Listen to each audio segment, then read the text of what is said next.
Well, hi.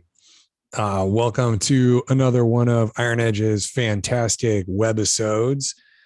We today will be talking about the help desk and our top 10 help desk questions. So our goal today is to try to figure out how to help y'all help yourself a little bit, maybe get a little more on top of issues that you might be able to fix on your own, or if they are kind of funky issues, what kind of information you could put together in order to help the service team get your issues fixed more promptly, and kind of how to interact with the service department. So I'm going to be your Sherpa on this wonderful journey, along with Mark Sowden. Mark is our service delivery manager here at the IronEdge Group. He has worked with me for, I don't know, how long now? It's coming up on 11 years. Good Lord. I know, you're old. Good Lord. Yeah. Wait, hold on. What? It's true. Nothing to see here. Yeah. No, I mean, if you look in that picture very clearly, I had brown hair in my beard a long time ago. So it's been that long. It's kind of an aged picture. I think that suit is from suit's from like a Belle Biv DeVoe video. Pretty awesome. That I'm wearing. Yeah. It was pretty good. I think I was like in the video for Poison. You know what they say. So we today are going to be going through the FAQs, so to speak, on how to help the service desk. So I'm going to kind of pop over here to our first slide. This is the guide to service desk support. So one of the things that I think is an important step to talk about in our journey through how you can better work with the service desk is, what does a service desk do? What kind of tools do they have? What is in your best interest for how to interface with them so that you get a quality return on the time and effort that you spend? So like, what are some things, Mark, that your desk does for folks, and areas where you see clients maybe not understanding exactly what it is a service desk does, and what they can do to enhance that experience so that they get the most out of their time with your team? It's a good question. I think that one of the big things is just exposure, right? IronEdge in particular has a lot of different ways just to get people on the phone for help. Just on the phone? No, not on the phone, not just on the phone. That's a good point. Oh. So we've got a lot of different ways to get people in contact with us, whether that's email, whether that's our ticketing portal, whether that's the phone, smoke signals, whatever. Like, I think exposure is the biggest thing that we can provide, and just getting people in contact with us and not letting issues compound. I think that is a really big component of effective service. If you see something, say something. It's good mantra to live by. If something's weird, even if it's just an annoyance, we want to know about it, because that annoyance will turn into something that is, exponentially worse and a lot longer to troubleshoot. And obviously, that's not the goal. We want to get people helped and supported quickly, efficiently, and correctly the first time. But I mean, so not everybody's going to be technical, and it's actually getting For sure. a little better over time, where I think that you've got a more technologically educated workforce, right? People are more used to technology in their job. But I know back when I was an engineer, things that we would get complaints about is the internet is slow. Oh yeah. And what you would find is that what they really meant was they're not getting emails in a timely fashion, right? Yeah. That's okay. Yeah, that's a great point. Yeah. One of the things that we first off, we always want you to have screenshots if you can get them. When you say my computer's slow or my email doesn't work, a lot of times that's going to mean something different. So there's going to be a set of questions that we're going to ask. Something like, how long has it been going on for? Can you show me? Like, that's going to be one of the most important things, is, can you show me what you're experiencing? And that's going to help us a lot. The information that we can get right off the bat is, like I said before, the screenshots. Absolutely. I think an important part of working with the service desk is just making sure that you're getting good information provided to you, right? Yeah. Understanding that you can uh, work with the service department prior, ahead of time to help give them information so that whatever they're troubleshooting, it'll happen faster. Yeah, for sure. And knowing that there's a bunch of different ways to interact with the IronEdge services team, you can work with the IronEdge team to fix your problem entirely remotely in some instances, right? Sometimes you can work with them via chat, right? Mm-hmm. So there's chat capability. Sometimes it's a phone call. If there's an emergency, you can pick up the phone and interactively work with them. So, but knowing that the service team needs some specific information, but that it's not a script, right? So one of the things I think is important is to specify that, right? Like kind of explain like how some people have gotten a bad taste in their mouth where they work with a service team and it's just a script. And then that's what people get a bad taste in their mouth about service support. Yeah, for sure. No, I think everybody's called AT&T and you know how that works. You're going to spend 5 minutes with them telling you to reboot, your modem, which you've already done before you called. Then they're going to say they don't know what's going on. Then they're going to escalate, and it's just this thing, right? Well, with IronEdge, however you communicate to us, our goal is, get the most information you can for that specific issue. A printer issue is going to dictate different questions than a slow computer. So it's important that the technicians that you get on the phone are qualified individuals and certified individuals that can look at an issue and ask questions specific to the problem that you're facing. But also remember too that like those questions that we're going to ask, sometimes we're going to ask you, have you rebooted the computer? For sure. And you can't get mad about that because a lot of the times, honestly, like it's computers, and computers have memory in them and they have, hard drive space and stuff like that and temporary files. And so sometimes literally going in and doing a full shutdown of the computer, going to get a cup of coffee, coming back and turning it back on will do wonders for you, although it pisses you off because you don't want to have to shut down all your applications. Putting it to sleep is not restarting it. That's actually a really good point and something that should be mentioned. With Windows 10, there's a special little function that's already enabled where if you shut down your computer, you're not actually shutting down your computer. You're putting it to sleep.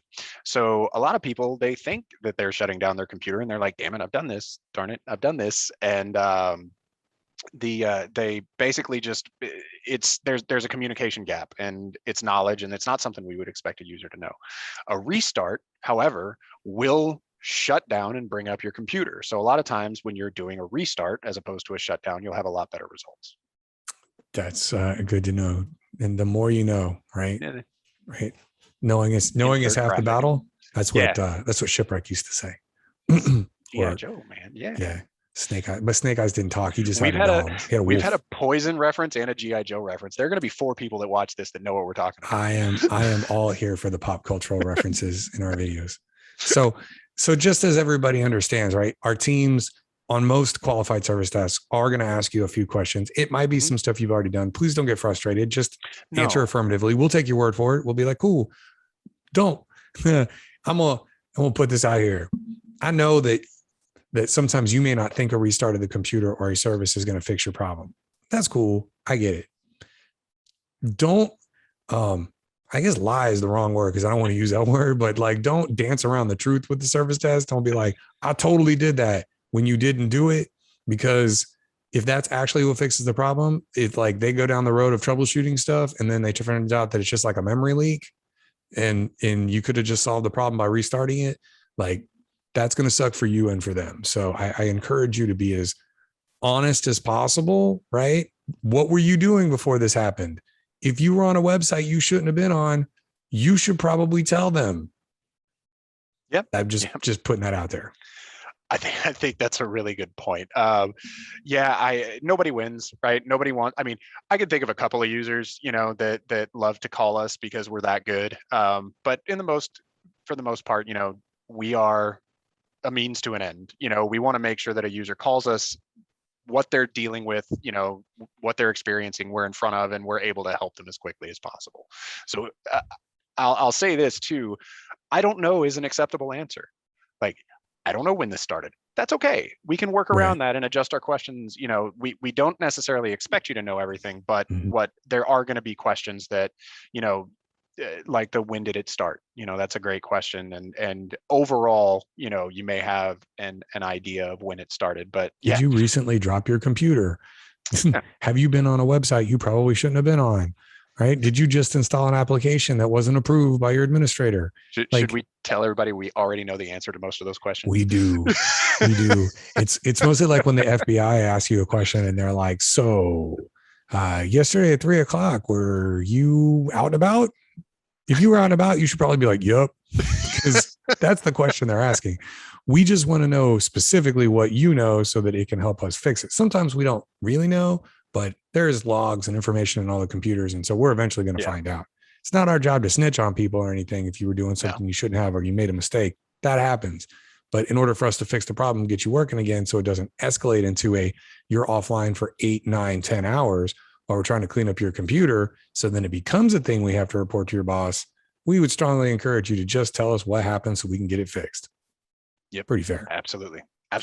So moving on, now that we have an idea of kind of how to work with a service desk, right? Submit a ticket, right? Always submit a ticket, right? Always. Give us a call, like those types of things. We have multiple ways of working with you. You can schedule a time to work with us, right? So we have a software that you can use that will schedule a time. Like, hey, I'm not going to be available. I've submitted a ticket, but I can be available tomorrow at 1. Like, we'll call you back at 1 and we'll help you fix your problem when it's convenient to you. Doing everything we can to try to make things convenient. But we want to say there are going to be times where maybe like you're super busy and you don't have time to mess with us, or you're on the road, or you're doing something different. We want to give you a few options on how to fix some basic things or how to troubleshoot some basic things on your own. So we'll go ahead and start with the one that everybody talks about, especially now that we all work from home, which is what to do when you have slow internet. Right? This is going to be fun, and I'm going to contradict exactly what I just said, but I'm going to do it anyways.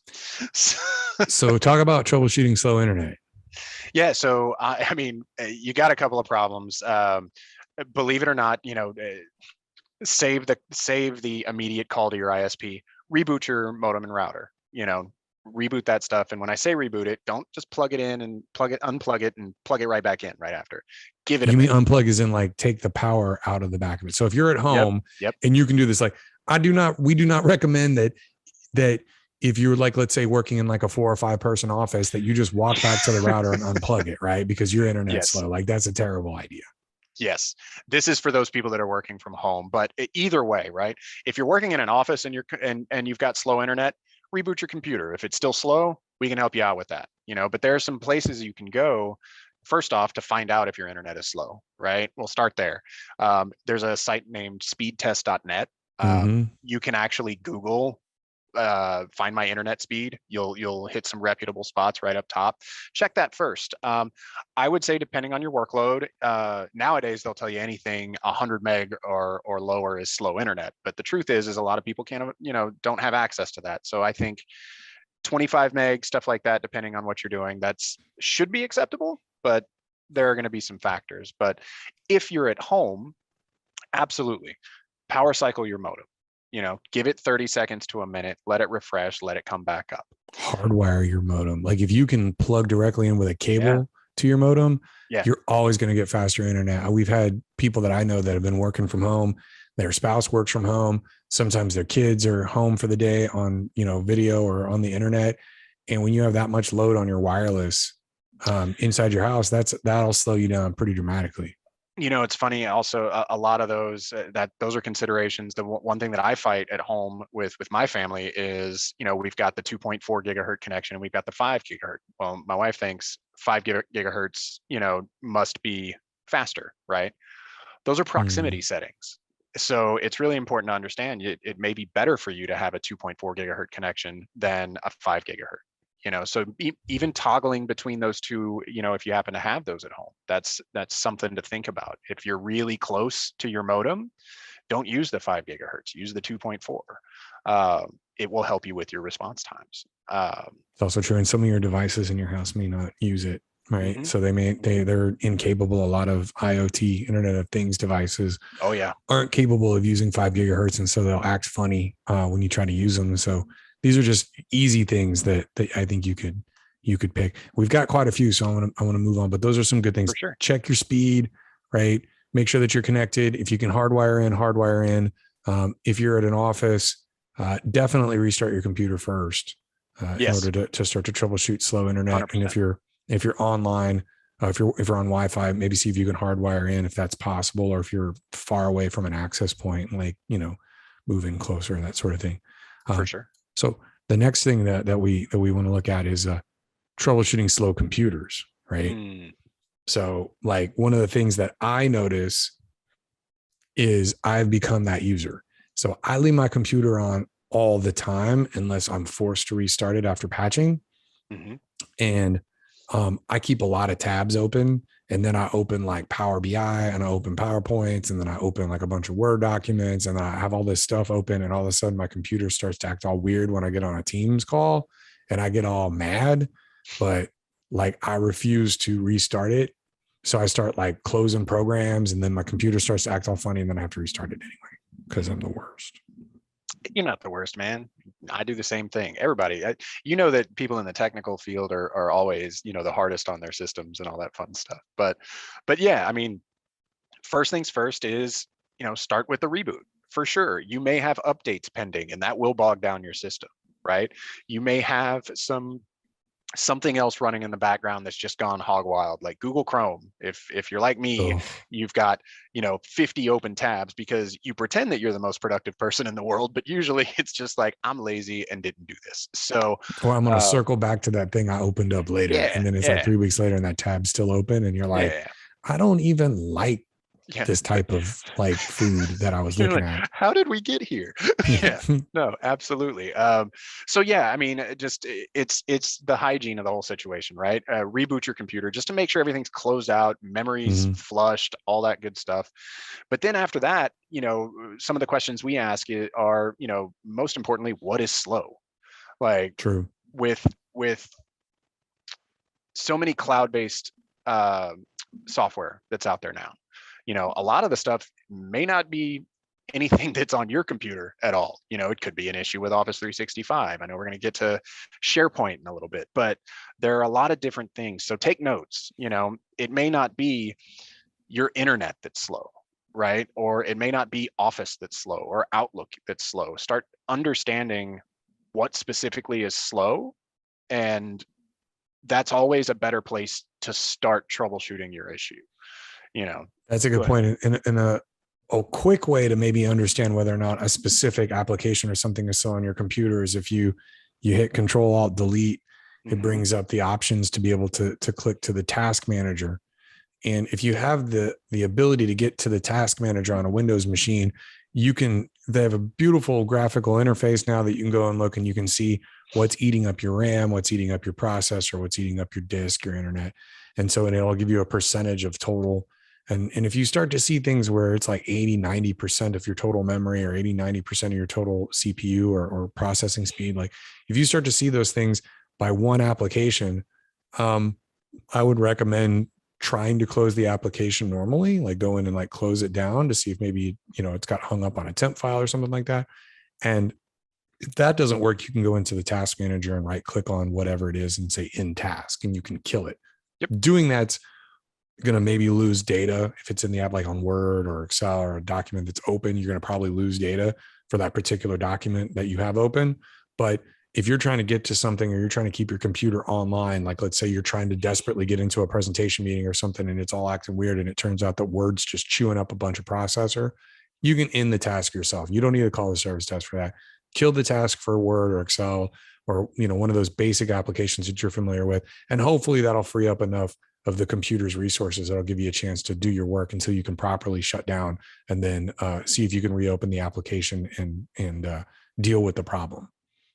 So absolutely. Those are some quick wins. So real quick, before you move on, when you were talking about the task manager, I do want everybody to know you will see from time to time a task that says system idle process. That one you don't have to worry about. That's basically the computer saying I'm good. So don't feel like you have to do that. We're talking about, the Office applications. We're talking about your antivirus, things Don't, like that. don't kill an application if you're not comfortable with it. That's one of those things. Like, don't Yep. end the task if you don't feel comfortable. Call the service desk and be like, I have noticed, this is the due diligence part, that this application is chewing up a bunch of my memory. Is this normal? How do we fix this? They'll look at it and be like, yep, let's get into it. And they're going to have the experience to figure out whether or not it's okay to kill it. Yep. Absolutely. So one of the things that comes up a lot lately is how to react to phishing emails. So real quick, so I think most of the people that are today now know what a phishing email is. And when you get one, everybody starts to freak out, right? Everybody immediately like, I don't know what I'm supposed to do. So what do we tell people to do when they get a phishing email? Yeah. So real simple rule. If you weren't expecting it, or if you don't know what it is or why you got it, don't open it. Like, that's your first thing. Don't open it, right? Like, don't click on anything. That's the most important thing. If something is asking you for your credentials and you didn't know that was coming, I can promise you it is not legitimate. Well, and I've noticed too, a lot of the phishing emails I get lately are just attachment based. They're all like message from IronEdge, voicemail service. And I'm like, that is not how we get voicemails here. And it's got like a wave attachment. I'm like, nope. Yep. Absolutely. No, that's a great point. Attachments. A lot of attachments, if you see like Google Chrome or, like a media player, the image in the attachment, you don't get that stuff normally. Like, you use your spidey sense. Like I said, it's just like anything else. If it doesn't seem right, it probably isn't. And if you're not sure, it's like, man, this looks legitimate, forward it to the help desk. Forward it to helpdesk@managediron.com, and we'll take a look at it.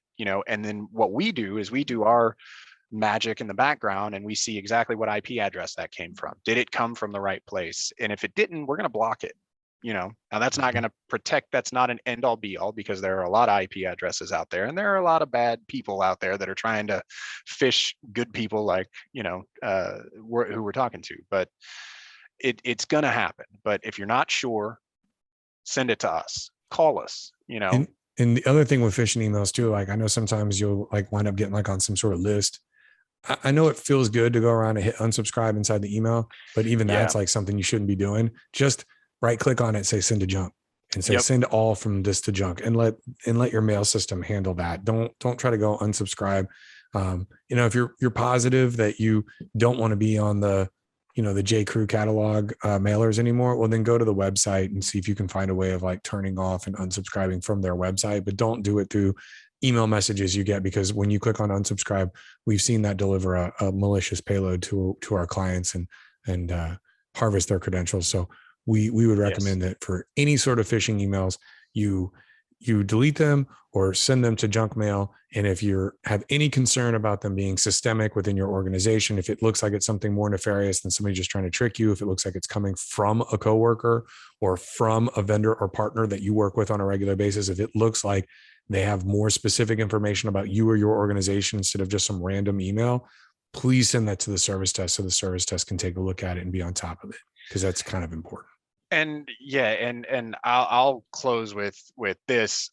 If you do get something like what Andrew was talking about, which is, something came from, it's coming from inside the house, don't send an email, don't send a Teams message to that person to see if you pick up the phone, right? You pick up the phone or you walk over, like you call them, because their mail could have been compromised. Their Teams systems could have been compromised, which means that you'd be communicating via email with the person that was compromised. So definitely use some old school physical controls to call people and to check on them and find out what's going on, so that you don't get tricked into making an even worse decision because you think you're talking to the right person.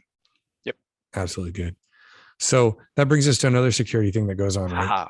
Yeah. So multi-factor authentication, right?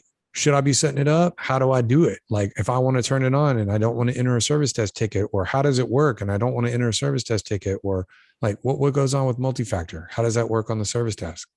So with multi-factor authentication, first, absolutely, everybody should have multi-factor authentication. I know it is, I'm not here to lecture or preach, but I am. It should be on everything. It should be like on like your bank accounts. It should be on LinkedIn. It should be on like anything that you have an account that you log into, specifically anything that you have an account that you log into of value to you or that you use your business email account for, should have multi-factor authentication on it, period, end of story, amen, whatever.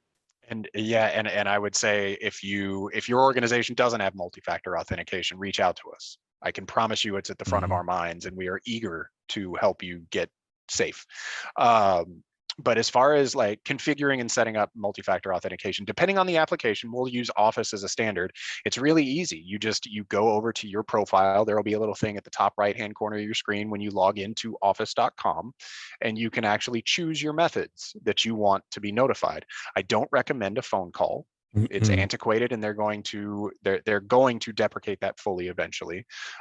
Text message, an authenticator app, those are all fine. Well, let's back up. So when you select it, right, and you go into office.com and it says, how do you want to be notified? What we mean is anytime that you log into an untrusted device. Now, the greatest thing about it is you can set it up so that on your laptop or your phone, it's a trusted device, and it's not going to ask you to verify your who you are as a person, except for like every 30 days, I think is what it's set up to, right? Or 45 days. There's different settings, but I think it's like 30 days in most instances. So once you log into that laptop, it'll allow you to stay logged in without asking for a verification code that is sent usually in a text message to your cell phone, right? Or you use an app that will allow you to verify. But that's what you're choosing, right? You're choosing how that verification method works. So after you put in your password, it's going to pop up a second screen, and it's going to say, enter the code from the text or from your app, from your verification app. And they're 6 digits long, and they're super easy to do. And it literally takes all of like 10 seconds from the time you put in your password to the time you get the text message and re-enter it. And then it'll last usually about 30 days before you have to do it again on most of your applications if you're using one specific device. So when you're talking about looking at that area over there, that's what you're talking about, right? Yeah, absolutely. And the important thing about the multi-factor authentication is not only is it going to tell you when it's going to bug you when you're logging in, it's also going to bug you when somebody else tries to log in. So if you didn't log into something and all of a sudden you've got a text message on your phone that says Microsoft login, don't log in. Like, change your password. Like that's what multi-factor authentication is there for. It's an additional restriction or a requirement that the bad guys can't get into your systems. So if you see something like that, call IronEdge or go in and reset your password, and that way you're safe. Reset your password first to something nasty, then call IronEdge and be like, yo, I think somebody might have gotten a hold of my password. And then we'll see if there's anything that we can figure out that'll tell us whether there was any compromise, or if we can find your credentials on the dark web and give you some information about how you can further secure yourself by changing passwords in other systems if you're using that same password. Absolutely. Yep. So multi-factor is super important. So this comes up a bit, right? Yeah. Now that everybody's moving to the cloud for their file storage. So email's been there for a while, but now people are like, I need to get rid of my file server. I need SharePoint. What kind of issues do we have with SharePoint? What are people's gripes, and what are you kind of seeing on the desk? Yeah, so it's funny, slow computer. And it doesn't seem like it's SharePoint right off the bat, but it's very important to know. There's a function in SharePoint that will allow you to sync SharePoint files into your OneDrive and almost have it like a map drive on your local computer. Microsoft provides this. However, they don't recommend that you use it if you are a high leverage SharePoint user. What does that mean? Like I'm in HR and I have access to, we'll say thousands of files, right? Well, it's easier for me to look at that without having to go on the website and all that good stuff. And I'm just going to go to my little map drive here and open up files. Well, what's happening is you've got however many files that are in SharePoint are syncing down to your local computer. And there are syncing, a couple of, what do you mean? Like a copy of them? I mean, essentially a copy, yes. And constantly back and forth across the internet. Any changes made to those SharePoint documents are constantly syncing out to the cloud. So if you think about it as what it is you have thousands of files that are locally stored on your computer, copies of what's in SharePoint, right? So what's happening? Or some such component of those, right? There's like an index file or something somewhere that says, correct. Hey, there's a piece of some, or some of all of these files that are now loaded onto this computer. Exactly. And what you'll see is you'll see a few things. So first off, your hard drive on your computer and your processor on your computer are super mad at you because you essentially put truckloads of data onto your local computer. Secondly, what you'll have is you'll have your antivirus software, which its job is to scan everything on your machine. So what's going to happen is you've added unintentionally, you've added thousands of files that your antivirus software now has to look for. Not only that, but it also has to look for change data. So you have so many components that can cause a local workstation to slow down. It can impact productivity. I've seen it blue screen computers, and it'll eat up all of the available storage space on the computer. It'll tear out your processor. It'll cause other applications to crash. Our recommendation is always with SharePoint. If your organization has moved to SharePoint, SharePoint is an online file-based repository. Mm-hmm. It's built to be interfaced through a web browser. Yep. It looks like a file folder. It's really not that bad, right? When you get used to it, take the time, get used to it, work with your organization or your service provider in order to understand how to use SharePoint more effectively as a group. There's plenty of training online so you can get better at it. It's really just an online file storage system. And we recommend that you keep it that way for performance sake. And in the event that maybe your computer is compromised, yes, the files on your computer may become encrypted. And if that happens, they'll become encrypted in SharePoint. Yep. If you have them synced. If they're not synced, that's what we call an air gap. And that should prevent the virus or the ransomware from traversing from your computer up to SharePoint to infect those files there. So you're adding a layer of security. Additionally, if those files are synced to your local computer, if your computer becomes lost or stolen, that data is now compromised if the hard drive's not encrypted. So there's a lot of reasons not to do it. And the reason that a lot of people do it is because they're just used to using it a certain way and they don't really want to change.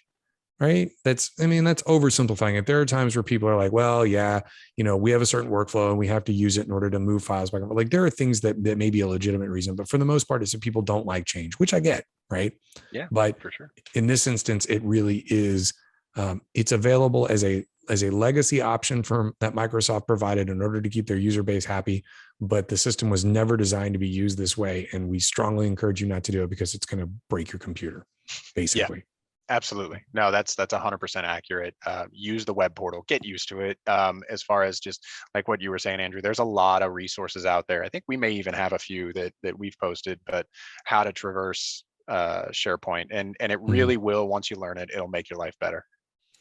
So Outlook's performance issues, like what kind of problems do we see with Outlook that people can maybe get fixed themselves? So many. So with Office 365, it's a lot like SharePoint, right? So Microsoft builds in all these cool things, these layers of, we'll call it complexity, and they perform well when they're not overtaxed. So the biggest problems we have with Outlook really are a few things. It's going to be the size of your mailbox. If you are using your mailbox as a file repository.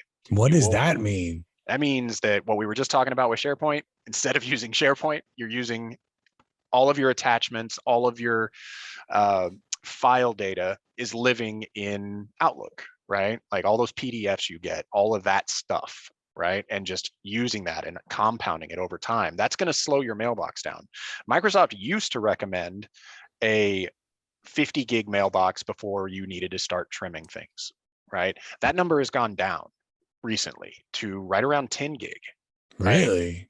Yeah, I mean, and the fun thing about Microsoft is you'll see competing information on Microsoft's website. So they'll say, yeah, 50 gig is fine. Oh, don't go over 10, and this is all on Microsoft's website. So we prescribe to the lowest number. If we start seeing stuff where you have a mailbox that's over 10 gig, we're going to start figuring out ways to trim that down a little bit.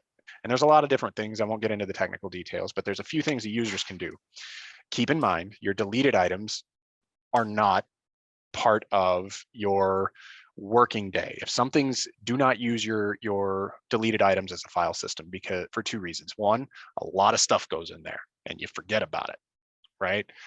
There are policies in place that your organization's put in that will empty your recycle bin, and you're going to be, you're going to call and say, what just happened? I've been deleting all these files and they've been in my recycle bin, Yeah. and I need those files. It's like, well, that's just like using your trash can as a place to file as a stuff safe that's deposit important. box. Yeah, and then you get mad because somebody came in and threw out the trash. You're like, what are you doing? My jewels. I keep all my diamonds in the trash. You guys are idiots. Yeah, I mean, so there's that. There's also this thing that they have now, which we've always had, but they're called shared mailboxes. And shared mailboxes are an opportunity for multiple people to access. Oh, sorry. They're an opportunity to for multiple people to access a single mailbox for whatever given function. So that's great. But you also have to remember that if you've got that shared mailbox attached to your mailbox, then your space problems are going to be an order of magnitude worse, right? I've seen some mailboxes where or some end users that have 5 and 6 shared mailboxes in their systems, right? That's not what, yes, you can do it. I don't recommend it. It will slow you down. It will cause problems to the point where Outlook won't even open. So for shared mailboxes, and this is a good segue, like we do recommend that if it's got to be more than one, and even depending on that, log into Outlook on the web and just have that open in your web browser so that you can get to those shared mailboxes at any time. We know that, working remotely, one of the things that it's done is a lot of people are wearing a lot more hats. So we do see this a lot. Like this is a big deal where we've got one individual that needs HR shared mailbox, accounting shared mailbox, and and then their computer's slow and they don't know why. Say, I know why. Yeah, that's a really good point. And I think that specifically with, the Outlook issues that we wind up seeing, if you do have one of these problems, you absolutely need to work. We need to remind everybody that between Teams and Outlook and Office and any of the Word, Excel, any of that stuff, you're in a really good position to go on to office.com and you can log in with your account. And all of those are like almost full functionality versions of your current systems. So you can get online and get into Teams. You can have a video call through online, right? You can have a fully functioning inbox if you need to, if you're having problems with the application. And, so just remember that you've got to work around there so that if there's an emergency, you can stage that emergency a little bit more effectively. Absolutely. No, absolutely. And then the only other thing I would say about mailboxes, as far as on the last slide, as far as slow mailboxes or slow Outlook and Outlook freezing and all that good stuff, it's not only the size of your mailbox, it's also the quantity of the items.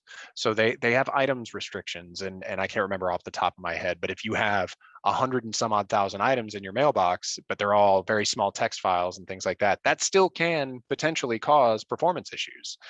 So there's archiving policies that can be put in place. There are things that can be done on the organizational level to clean that up for you to where that data is still there. It's just not right in front of your face. You can go get it really simply and easily. And that's all I've got on that. Sorry about that, Andrew. No, it's just fine. I'm excited. I'm excitedly texting my son to go put my dog up because he's just sitting there barking. He's the like, Muppet. The gutter Muppet. He's all like, hey, hey, hey, hey, like over and over again. I'm like, God, you're killing me, Smalls.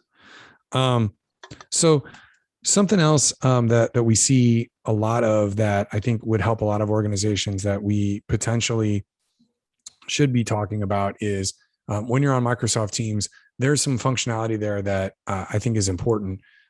Teams will from time to time get wonky on you. So again, like when you close Teams, it doesn't close. So I just want to warn everybody about that. It doesn't shut the application off. You have to go into the tray and find Teams and right click on it and go to quit. And it'll actually like end the application if you need to restart it. And if that doesn't fix your problem, do that again and leave it closed. and then go onto the online version and use that until you can submit a ticket to figure out what's going on with your hard version of Teams, your online thick client version. But there's a lot of times where people can't make a meeting, right? And they or they have conflicts, or there's something important and they need to go back and understand what happened and they don't have notes for it. So what we want to remind everybody is you can record meetings in Teams. And I know people are like, oh, cool, I can record it. Well, you can do more than that. So remember, we told you about the online version of office.com that everybody has access to, right? You should be able to access an application in that shared system called Stream. Mm-hmm. And a lot of organizations don't have it set up, but some organization, and I'll clarify that in a second, but the ones that do can organize videos in different ways. It's like an internal YouTube channel for your organization. And so you can go in and you can see, maybe the sales department has a bunch of training videos, or maybe the operations team has some engineering videos or stuff like that, right? Or, client calls that they've made for project handoffs and stuff. So people can go back and review them. So you can organize things that way. Even if it's not organized, any video that was recorded that you were in, you can go back into Stream and you can see those videos in that format, and you can watch them. You can go into the settings of them and enable the language on them and turn on the transcript. The transcripting, right? Yeah. So you can set it up so that you can actually read along with it, or it'll index the transcript so that you can search later for specific information that you want to see. Like if you're like, I need to see this thing about this client, you put the client's name in. If those videos have been set up for transcripting, it'll index all of the words that it finds as it transcribes those, and you can search all that stuff. And so we find that that's a really important productivity tool, and it's something that we think that people should be aware of and that they use for sure. And that when we sometimes get questions where people are like, I recorded a video, I don't know where it is. It's in Stream. Right. That's the easiest place to go look for it. You can search for it. It's all in one big long list. It's every video you've ever recorded or you've been in. If you've been in a Teams meeting with somebody, you're already added to it. Your ability to edit it might be limited, but you can still go watch it. Yeah. So that's where you go for that stuff, which is really good. Sort of the thing that happens all the time on the service desk, which is kind of what we've dealt with since the beginning of time, like resetting passwords, right? So what do we see there, Mark? What do we recommend? What happens with password resets? Honestly, there's a couple of things, but we'll keep this for those that have Office 365, which I think is most of the known universe now. But anyways, there are a lot of different ways to reset your password. There's a couple of things you'll want to do right off the bat. Do not and everybody I'm sure has heard this, but don't use your kid's name. Don't use their birthdays. Don't do randomized passwords. Randomized passwords. Randomized passwords are good. You said they are good? Yeah, they are good. You want to completely random if you can, right? Yeah. Right. No, absolutely. Or incredibly long passphrases, right? I thoroughly enjoy eating ice cream out by the lake. In 2020. Yeah. And then throw in some numbers in there. Yeah. Throw in some, uppercase, lowercase, but some of that stuff so that you can remember it. Yeah. Mnemonic devices help, but that's really important. Yeah. And then there is feature functionality within Office 365 to do self-serve password resets, right? If your password's expired, you can go to office.com. We've said that a lot. You can go up to the top right-hand corner and go to your account, and you'll have the option to change your password. You do have to know your original password. So if you don't know it, that's when you call us and we can help you out. But yeah, you want to make sure that your passwords are complex. Andrew made a really good point. The length of the password is just as important in the scheme of complexity as, having an open parentheses or a percent sign. Just the amount of time it would take to brute force a password that's 16 characters is something like 1,000 years, or it's some crazy number. But anyways, that's the kind of stuff you want to think about is make it difficult for somebody to guess your password. Absolutely. And properly changing them. So I experienced this on a fairly regular basis, right? I forget that I need to get my password reset every so many days, and it pops up maybe I forget to do it. Maybe I don't get the pop-up, right? Whatever happens. And all of a sudden, like none of my applications work, right? Mhm. Like I can log into my computer, but maybe I can't log into Office, or I can't log into applications on my phone or whatever. What's the most effective way to make sure that I can reset my password across all my devices if I'm using Office 365? If I've had something like that happen where my password needs to be reset.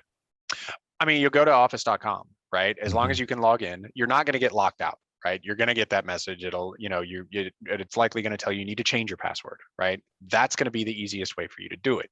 Now, a lot of companies, organizations have Office 365 syncing back password information to and from their domains. So it's important to understand a few things. When you do get to the point where you've reset your password, let's say you've gone to Office 365, it's gone down to your domain, your Windows login and your Office login are the same, everything's good. Things to consider are going to be your iPhone. If you've got mail set up on your phone, a lot of times it should just automatically work. Sometimes it doesn't. If you've got Wi-Fi that's tied to your phone, and your Wi-Fi is tied to your, domain credentials, that that one's a big one. Like that will lock you out almost immediately, especially with iPhones, because they take seconds to literally send hundreds of auth requests to servers, in your domain. So you'll get locked out right away. If you have more than one computer, we actually saw an issue not too long ago where we had a user that was working from home. They had an office computer and they were getting locked out, couldn't figure it out. They were trying to access the VPN. It was a big deal. And we finally looked and it's like, oh, you have another computer that's turned on right there and hasn't been shut down. They're like, oh yeah, I forgot about that computer. So we were able to update the passwords there and everything was good. Sometimes you're going to get brute force attack though. And sometimes your password is going to you're just going to get locked out of something. When that sort of thing happens, definitely open a ticket. Like I Call can't us. reset my password. Things are terrible. I keep getting my account locked every few minutes, as Mark said. So sometimes people are just trying to get into your business. And Yep. so you really want to let the service team know that's going on. But Yeah. resetting your password, putting a complicated password on it that you can remember, right? Like you don't want to reset your password and then be like, poo, I have to reset it again because I forgot it. And they have to open a ticket to have somebody come in and do that for you because you forgot your password that you can't remember.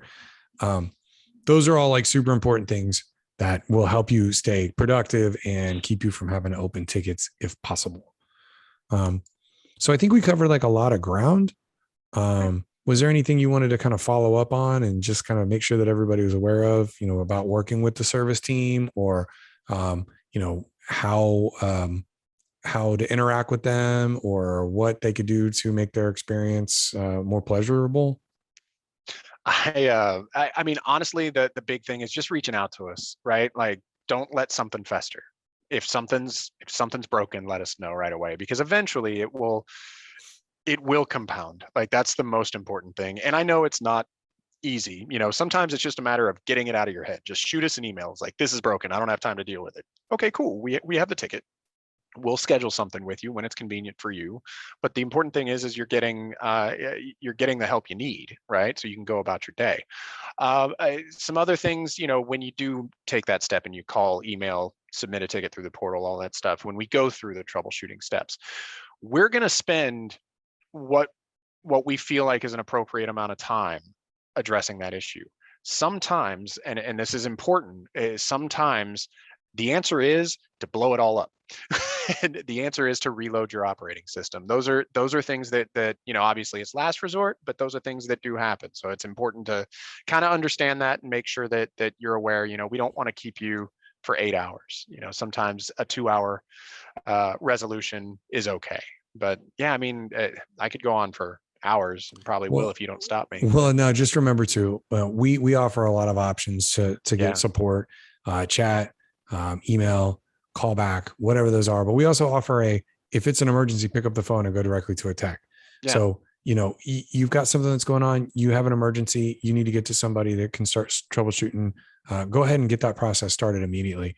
Yeah. If you want to give it a go, we've just spent the last, hour or so kind of giving you some options on things that you can do to try to increase your productivity and decrease the amount of time you might have to spend with the service desk, but we're here to help. And so that's why we provide these services so that if there's something you can't quickly resolve on your own by some of the steps we've given you, feel free to give us a call and let us help you get back to work and do what it is that you do, that you do to make money, or I don't know, stay out It's of the the house, widgets. or or stay in the house, or whatever it is. Right.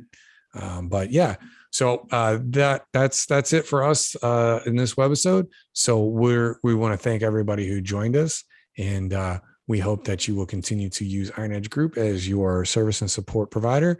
And if you've got any feedback, please provide it in our YouTube comments or on our blog post, because we love to hear from people out there on social. So thank you, Mark, for your time. I appreciate everything that you did for this webinar. I think it went over really well. Good job, buddy.